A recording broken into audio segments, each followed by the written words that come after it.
If you have clicked on this video thinking this is a bootleg Shrak mod for Quake, then let me be the first to tell you that you are wrong. However, I don't blame you for thinking that way.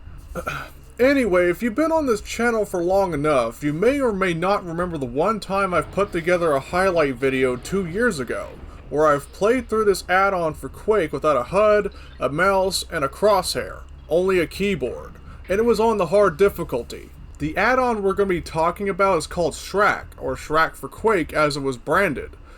It is an unofficial commercial add-on for id Software's Quake, released in January 30th, 1997 by Quantum Axcess.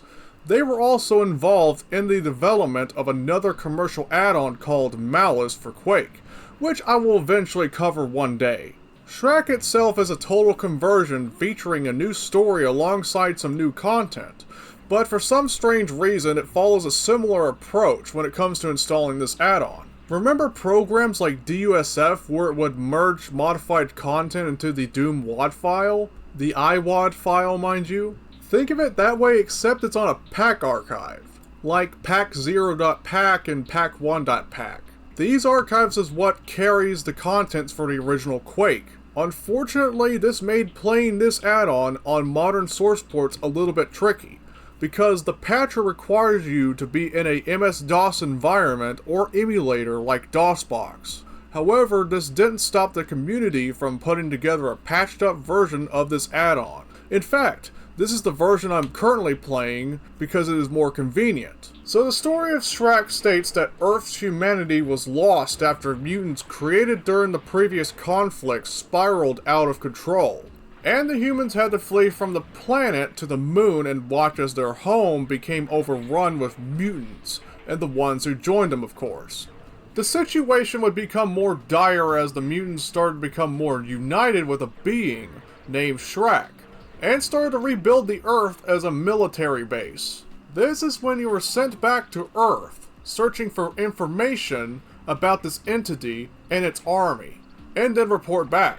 However, in typical fashion, your ship went crashing and won't be flying you back anytime soon. Just like Quake itself, you are sent to a starting level where you select the difficulty and then proceed to the hub. But unlike Quake's hub level where you go into episodic slipgates, with a press of a switch unlocks a teleporter to each level. It is also worth mentioning that Shrak is a fairly short game with over 10 levels plus one secret level. I've completed this add-on a few times already, and that is counting the keyboard-only challenge I did back in 2022. And it is also worth mentioning that Shrak is a pretty weird add-on. Now, in order to explain how weird Shrak is, we gotta talk about the weapons and the monsters. Instead of a single-barreled shotgun like you usually start off with in Quake, you start off with a proton laser. A typical pew-pew laser beam with plenty of ammo meant for activating switches and sniping enemies. Though the aiming, depending on your positioning and aim itself, makes using this weapon pretty iffy at times. I don't really know if it has something to do with how the weapon is coded in Quake C, or if it's the auto-aim in the game's engine, but sometimes when it looks like you got a good aim at an enemy, it tends to fire the wrong way and ends up missing the target. The only weapon that didn't receive much change is the super shotgun, aside from changing how it looks. Which reminds me, I should also briefly mention the sounds it plays whenever you pick up certain items.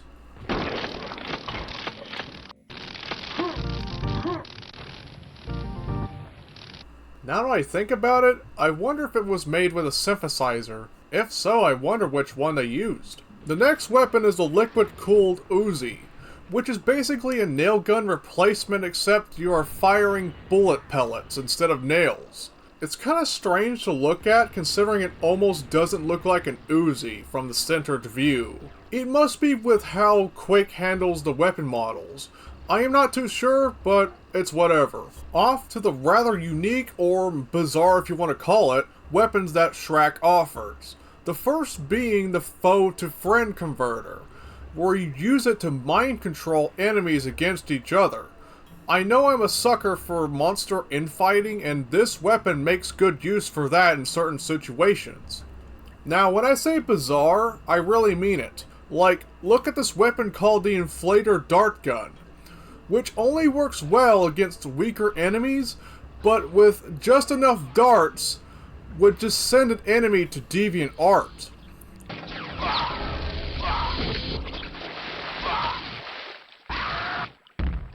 Alright, back to the last two weapons of this game. The rocket launcher is shoulder mounted with a slower firing rate. I guess that's because of the rocket spamming that Quake offered. Well, that's strange because I liked rocket spamming. And then there's the last weapon, which would be the HFB launcher. This weapon I barely used at all during my playthroughs. From what I've heard, it's supposed to launch a huge sphere that collides with a target, overloading them with kinetic energy and bouncing them up and down until they explode. Outside of Shrak's weaponry are the special items found in the utility backpack. The claw is a grappling hook that can be used up to 3 times. The fire flare lights up areas, and the plastic explosive, which has ridiculous splash damage and can explode upon impact when thrown at an enemy. Currently unaware. So, ow, fuck.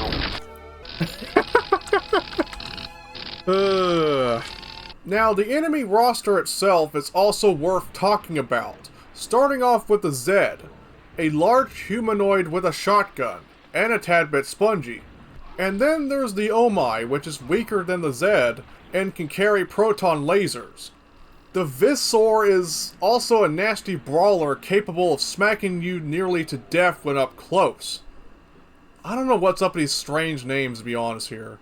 The floating eyeballs called the Strike are capable of zapping lightning at you, and when killed, leaves out giblets capable of shocking you when you're near it. The fire crawlers are the typical underwater enemy that spits out lava orbs, which, depending on the situation, can be a bit of an annoyance. There is also a scorpion enemy called the Lightseer. It apparently saps lightning at you, but has devastating claws when you go near him. The Gorok is a spider capable of shooting out grenades, and then there is the Ruckus Riot, a tough and spongy humanoid in full body armor and a mask, carrying both a rocket and a grenade launcher. It is best to use the rocket launcher against them if you have the ammunition. Alright, so that's the content Shrak offers. What are my thoughts on this add-on, to be honest here? Well, it's decent, and I don't think it'll win any awards. I do believe the level design is pretty nice for its time. My favorite is the second to last level, Catharus, which is a castle level. And I tend to believe castle levels really fit well with the Quake engine. Though the later levels of this add-on are a bit of a challenge, but nonetheless, I enjoyed it. Oh, and don't get me started on the last level of the game. What the fuck?! Of course there is multiplayer content like Deathmatch and Capture the Flag, but because it's NetQuake and most of my friends are better off playing Quake World because it's more catered for internet play, I never got around to trying out the multiplayer.